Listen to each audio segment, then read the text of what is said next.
Rett syndrome is a genetic neurological disease that Emily was diagnosed with just before she was 2.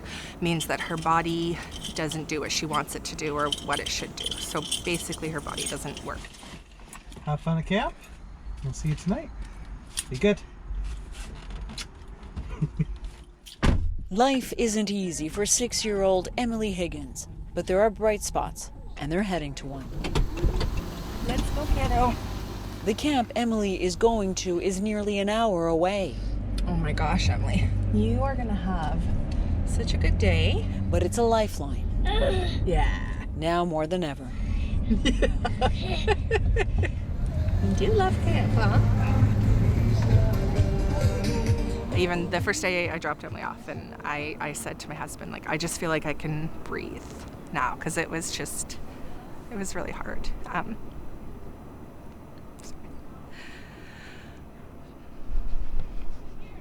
So, yeah, so it's better now because she's happy. Very big smiles this morning. It wasn't an easy decision. Emily's condition means she has trouble fighting infection. But it was a trade-off between managing the risk and the emotional toll staying home had already taken. She was missing her friends, and through this, she was also diagnosed with dystonia, which is basically really painful muscle spasms. Good morning. We'd seen it through the year, but all the things that were happening compounded it. So Emily would just cry all day.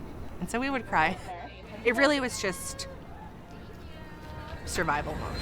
Okay, are you ready for an awesome day, my girl?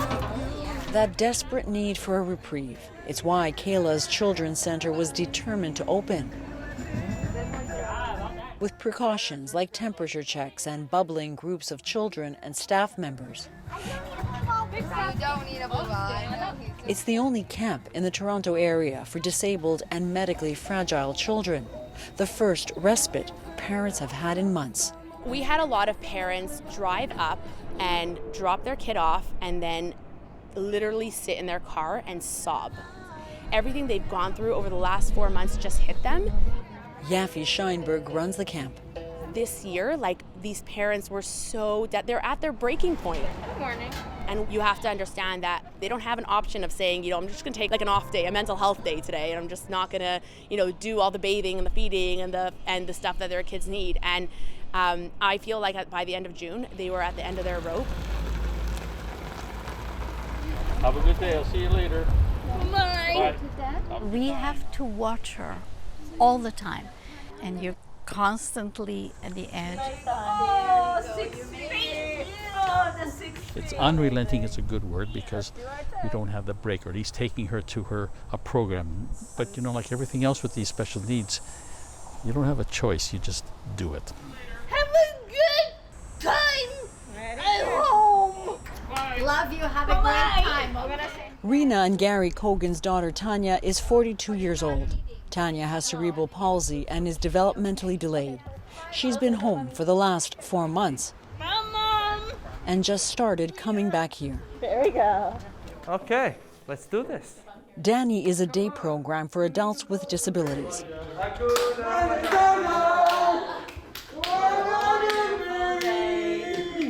It looks different now, but they're together again.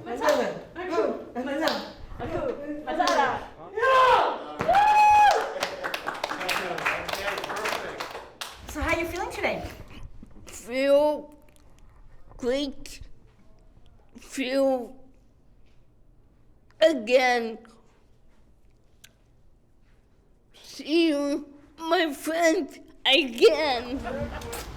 It's why co-founder Kathy Laszlo made the call to reopen.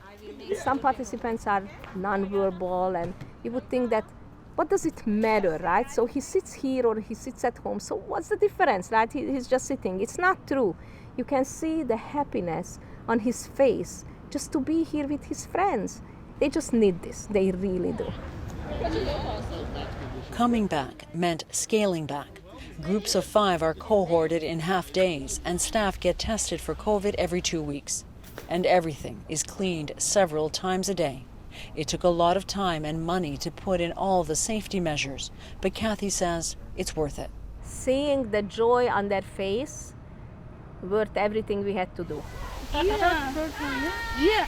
They all very happy, even if they're not able to so much demonstrate, they are very happy. But when they are actually can demonstrate their happiness, it gives us joy too. Holy smoke, look at them all. Yeah. For Rena and Gary, it's a chance to drop their guard for a few hours, to enjoy their garden and each other.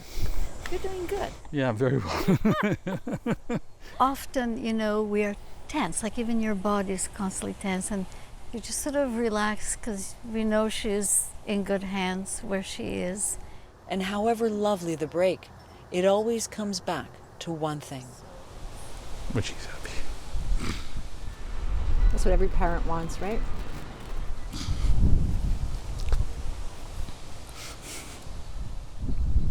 Yep. Yep. When she's happy, we're satisfied. Where are we going? Happiness can be fleeting. The goal here, to keep recapturing it. Emily understands everything and uses a device to communicate.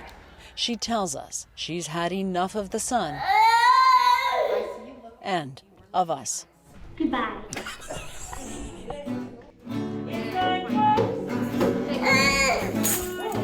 Tears here do dry more quickly.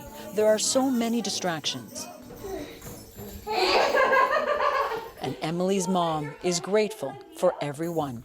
We've just seen Emily back to herself, happy, feeling good.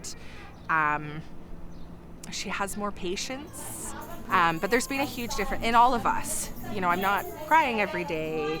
You know, I always say when Emily's happy, I'm happy. So we're all in a really, in a much better place. I am. I love you. Oh, you gotta get this plugged in. And it's all they all need to simply catch their breath. Have a good day. I love you. Come on in. One of your favorite activities ever. Joanna Brumiliotis, CBC News, Thornhill, Ontario.